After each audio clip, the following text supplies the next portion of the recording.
करो जिससे संसार सागर से पार हो जाओगे। 9 प्रकार के पुण्य बतलाए हैं, जो आप एक एक पुण्य को बहुत सुंदर ढंग से, पुण्य किसे कहते हैं, पुण्य की परिभाषा, उपादेय दे आदि का आप लोग सुनते आए। चर्चा चल रही है प्रभु महावीर की 9 पुण्यम पनतम तंजः, अन्न पुण्य, पन्न पुण्य, लयन पुण्य, शयन पुण्य, वस्त्र पुण्य, मन पुण्य, वचन पुण्य, काया पुण्य, नमस्कार पुण्य। प्रभु ने 9 प्रकार के पुण्य, 9 प्रकार के टिप्स दिए हैं, हमें रास्ते बतलाए हैं। इन रास्तों को अपनाओ जिससे पुण्य उपार्जन कर पाओगे। तुम्हारे कर्म तुमसे छूट जाएंगे, टूट जाएंगे, जीवन में सुख की प्राप्ति होगी। इन 9 पुण्य को धारण करोगे, अपनाओगे तो तुम्हारा जीवन सफल होगा और भव सागर से पार हो जाओगे। इस जन्म में भी सुख मिलेगा, अगला जन्म भी आपका सुखी होगा, ऐसा परमात्मा ने फरमाया, जिसमें आप सुन चुके हैं। कहाँ पहुंच गए हम, कौन से पुण्य में पहुंच गए? हाँ, 7वां पुण्य। बहुत धन्यवाद। 7वें पुण्य में पहुंच गए, उसकी चर्चा चल रही है। उसका नाम है वचन पुण्य। क्या नाम है? वचन पुण्य। प्रभु ने कितने छोटे छोटे टिप्स बतलाए, कितने छोटे छोटे रास्ते बतलाए पुण्य करने के लिए। वचन पुण्य, वाणी को भी पुण्य बोला है। यदि हम किसी से अच्छा बोलते हैं, सुंदर बोलते हैं, वचन का दान सुंदर देते हैं, तो क्या होता है? उससे भी पुण्य उपार्जन किया जाता है। कई लोग छोटे पुण्य कैसे कमाए, पुण्य तो हमसे होता ही नहीं। क्या बोलते हैं? पुण्य तो हमसे होता ही नहीं। पर पुण्य बहुत छोटे छोटे रास्ते, जैसे तप के बहुत छोटे छोटे रास्ते, अनशन तप, मनोदगी तप, भिक्षाचर्य, रस परित्याग, कायन कलेश, प्रतिशलिता, विनय, विश्वास, ध्यान, ये भी छोटे छोटे। अनशन में क्या करना होता है? यदि आप 48 मिनट भी अनशन में रहे तो आप अनशन तप के आराधक बन गए। कितनी बड़ी बात कही है प्रभु ने। प्रभु ने लेना नहीं कहा कि तुम भूखे मरो, पूरे पूरे दिन तुम पानी के बिना, अन्न के बिना रहो, ऐसा नहीं कहा। उन्होंने कहा मात्र 48 मिनट क्या करना, अन्न जल के बिना हम घड़ी देके 48 मिनट हमने संकल्प ले लिया, प्रत्याख्यान ले लिया, तो क्या हो गया? पुण्य बन गया, व्रती बन गए। अव्रती नहीं बने। तभी तो कहते हैं कि मनुष्य का चोला बहुत मुश्किल से मिलता है। देवता भी इसके लिए बर्बादे मानुज तन पावा, स्वर दुर्लभ नारी ग्रंथ गावा। बहुत मुश्किल से ये नर का चोला मिला है, मनुष्य का चोला मिला है। इसमें जो पुण्य कर सकता है इंसान, इसमें जो प्रत्याख्यान कर सकता है, जो व्रत नियम कर सकता है, संकल्प ले सकता है, क्या अन्य जोनियों में, जातियों में है? तभी तो आपको कहते हैं पुण्य करो, धर्म करो। ये मनुष्य का चोला हमें बार बार मिलने वाला नहीं। नर का चोला ये पुण्य से पाया कभी कभी, नर का चोला ये पुण्य से पाया कभी कभी।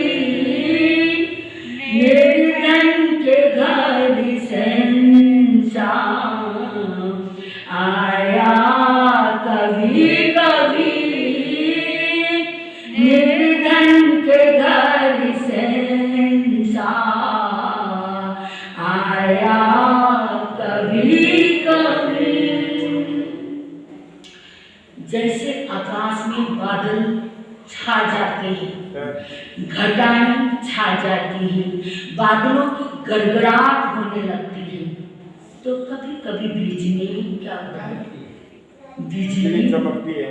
ऐसी 84 लाख जीवात्मा में परिभ्रमण करने के बाद ये जीव आत्मा व्यवहार राशि अव्यवहार राशि इसी में अनंत अनंत काल बिताती।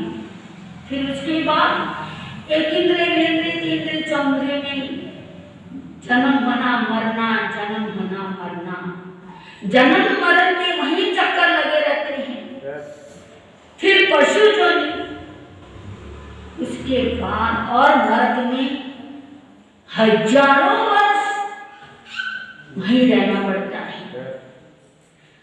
इतना ही फर्क है, नरक में पैदा होकर दोबारा नरक में जा सकता नहीं जा सकता।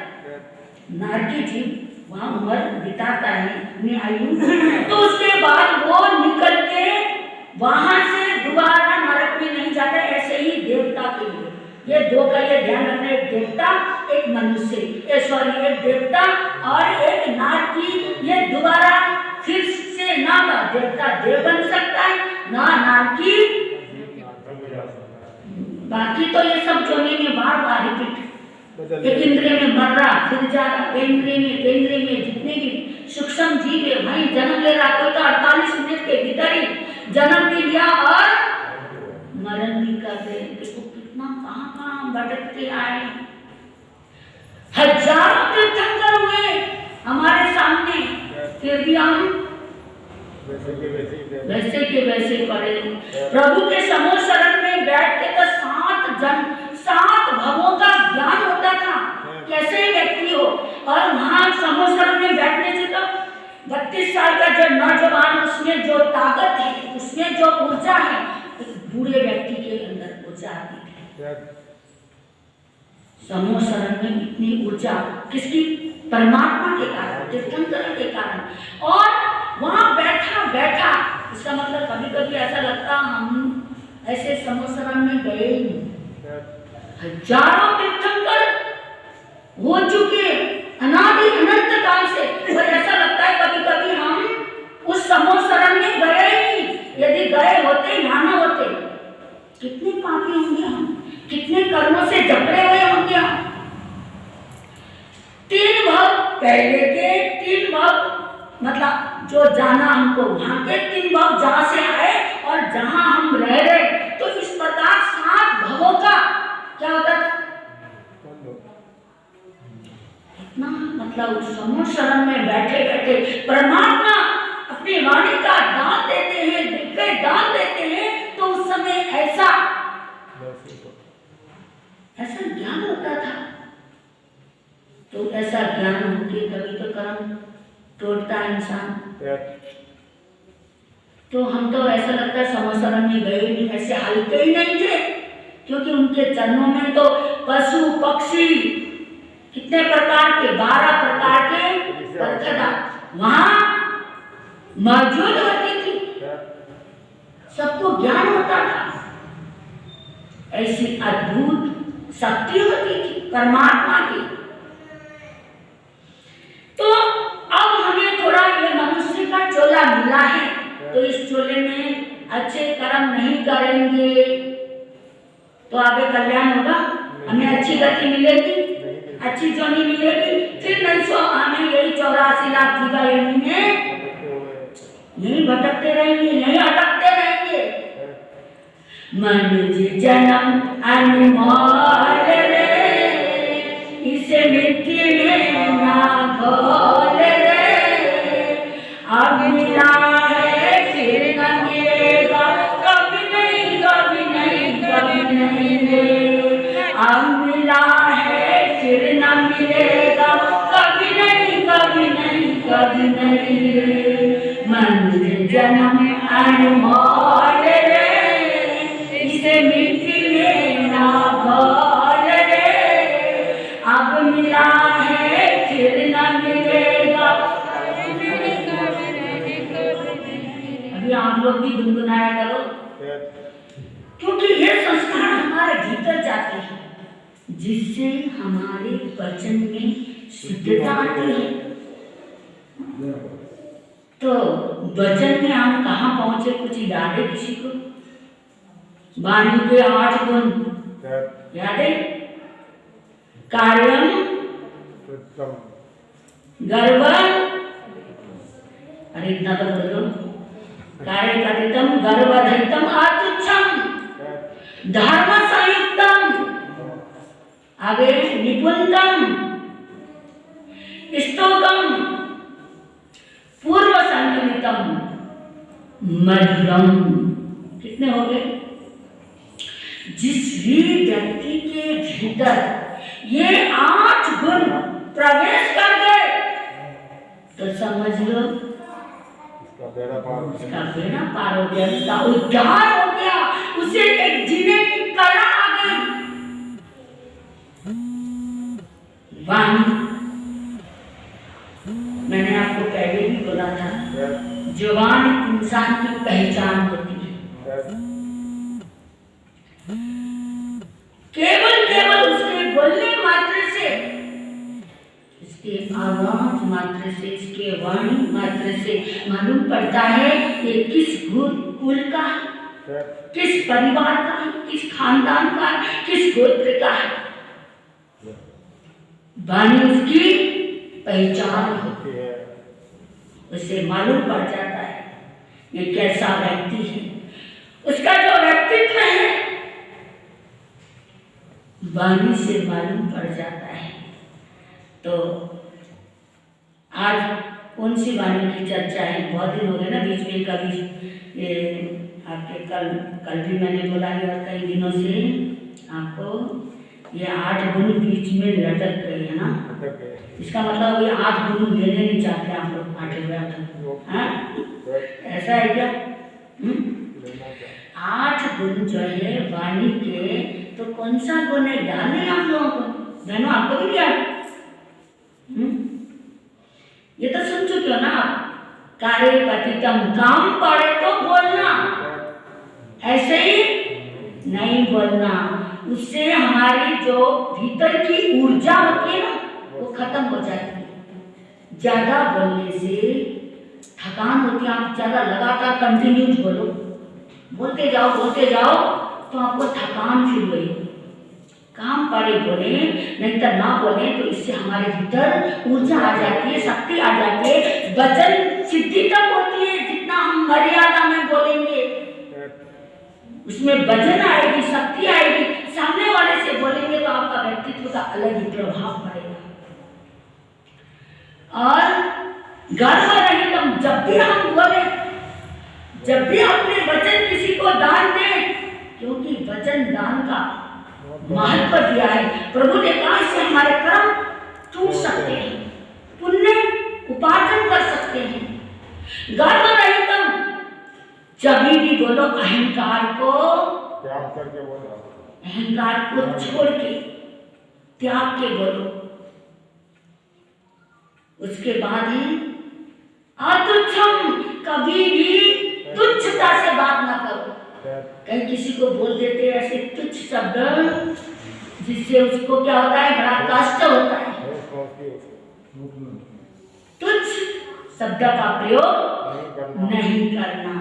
उसके बाद धर्म संयुक्तम, जब भी हम बोले धर्म को साथ रख के बोले। यदि हम धर्म को साथ रख के बोलेंगे तो वहां असत्यता नहीं आएगी। तो धर्म आपके वचन में, एक एक शब्द में धर्म आए, ऐसा शब्द, ऐसे वचन आपके भीतर से निकले। उसके बाद निपुणतम, भाषा में निपुणतम किसको कहते हैं? दक्षता, समझदार। जब भी बोलो बड़ी समझदारी से बात करो। उसके बाद क्या है? स्तोत्रम, स्तोत्रम ये संस्कृत का शब्द है। स्तोत्रम का मतलब है स्तोत्र, जैसे लाइनें बोलते ना, जैसे भक्तामल के 4 लाइनें में कितना शब्द आते हैं। जो शब्द है वो अप्रिय है तो उसको सुनना पसंद करेंगे आप? नहीं करेंगे, कोई नहीं करेगा। शब्द स्वर तो उसकी सुंदर है बोलने का, लेकिन जो भीतर से जो शब्द निकल रहे हैं, जो वचन निकल रहे हैं, वो जो वचन है वो एकदम कठोर है, जाके जैसे हृदय को जाके छेद कर दे, ऐसे तभी तो छेदकारी, भेदकारी, कलहकारी शब्द, छेद करने वाले, भेद करने वाले, कलह पैदा करने वाले। तो ऐसे शब्द से बोलने का आवाज तो मीठी है, आवाज स्वर सही है, लेकिन शब्द कठोर है। तो इसलिए तो कहा सत्यम ब्रूयात् प्रियम ब्रूयात्। संस्कृत के कवि ने कितना सुंदर बोला, सत्यम ब्रूयात् प्रियम ब्रूयात्। ना ब्रूयात्, क्या ना ब्रूयात्? आज सत्य अप्रिय, ऐसा मत बोलो सत्य जो है जो अप्रिय लगे दूसरे को, दूसरों को अच्छा ही न लगे, ऐसा मत बोलो। दूध होता है, दूध अपने आप में क्या है? पौष्टिक पदार्थ है दूध अपने आप में, और उस दूध में और मीठा डाल दो है ना, वो और प्रिय हो जाएगा। तो ऐसे ही हम भाषा को, अपनी वाणी को, अपने वचन को सोच समझ के बोलेंगे तो भीतर से जो हमारे वाणी, जो वचन निकलेंगे वो प्रिय निकलेंगे, अप्रिय नहीं निकलेंगे। अप्रिय नहीं बोलना चाहिए। भगवान ने कानन की सूत्र के भीतर ही बोला, परमात्मा ने कोई काना है तो उसको काना नहीं कहना, सत्य है तो वो सत्य ना, काना है वो। लेकिन भगवान ने कहा, इस संस्कृत के कवि ने भी यही बोला, सत्य अप्रिय नहीं बोलना। तो भगवान ने कहा कोई काना है तो उसको काना कह के नहीं बुलाना, कोई लंगड़ा है तो उसको लंगड़ा कह के नहीं बोलना, क्योंकि सत्य है भले ही, पर उसको कष्ट होगा, उसको परेशानी होगी। इसलिए ऐसे शब्दों का प्रयोग नहीं करना। वाल्मीकि रामायण में एक प्रसंग है। रामचंद्र जी विजयी हो गए, वापस लौटे, सुख समृद्धि में रह रहे, पर उनके मन में एक उत्साह, उमंग, उनके भीतर एक ललक थी कि मुझे एक बहुत बड़ा दानशाला खुलवाना है। क्या खुलवाना है? बहुत बड़ा दानशाला खुलवाना है। एक ऐसी ललक हो गई उनके भीतर, भूले नहीं। कई लोग का दुख में कहते ना, दुख में सिमरन सब करे, सुख में करे न कोई। जो दुख में सिमरन करे, जो सुख में सिमरन करे, दुख काहे का होए। कई लोग क्या करते हैं, दुख में तो परमात्मा को याद करते हैं, अपने गुरु को याद करते हैं, है ना। जब सुख आता है तो गुरु जाए भार में, हाँ। देखो हमारे देवेंद्र जी जो दिल्ली से आए हैं, वो कह रहे टाइम ही नहीं मिलता सुख में, दुख में टाइम के टाइम है ना, और सुख में टाइम नहीं। तो यदि हम सुख में भी परमात्मा को याद करेंगे तो दुख से आएंगे। तो रामचंद्र जी ने सोचा, आके उन्होंने क्या करा, दानशाला खुलवाया, है ना। दानशाला खुलवाया, दानशाला खोलने के बाद अब दानशाला तो खोल दिया, संस्थाएं खोलना तो आसान है, पर उस संस्था को भरोसा पे रखने वाला भी तो चाहिए, भरोसा देने वाला भी चाहिए, स्थायी, इसको मतलब संभालेगा कौन? फिर इसको जीवंत रखना है, इस संस्था को, इस दानशाला को, तो इसको संभालेगा कौन? तो उन्होंने किसको नियुक्त करा? बताओ किसको करा होगा उन्होंने? अरे अंदाजा लगाने व्यापारी हो गई आप लोग हैं? उन्होंने किसको संभाला? टाइम हो रहा, मैं नहीं बता रही थी। उन्होंने हनुमान को संभाला, चुन लिया। फिर वही संभालेगा। किसी व्यक्ति को चुना जाता है अपने अपने अपना काम करने के लिए। हमें कोई योग्य लगता है तो हम भी उसी को बोलते हैं ना, हरी को थोड़ी बोलता है संत में। संत भी कोई काम है, उसको जरूरत की चीज है या कोई समस्या है, वो भी कोई सुलझे हुए श्रावक को ही बोलता है। श्रावक बनना, अम्मा पीना बनना कोई आसान समझते हो आप? आप माता पिता हो तो आपका हृदय भी गंभीर होना जरूरी है। गंगा जाए गंगाराम, जमुना जाए जमुना दास, ऐसे होने से थोड़ी काम चलता है। माता पिता हो तो आप भी क्या हो? आपका भी फर्ज है, आपके भी कर्तव्य है, आपके भी दायित्व है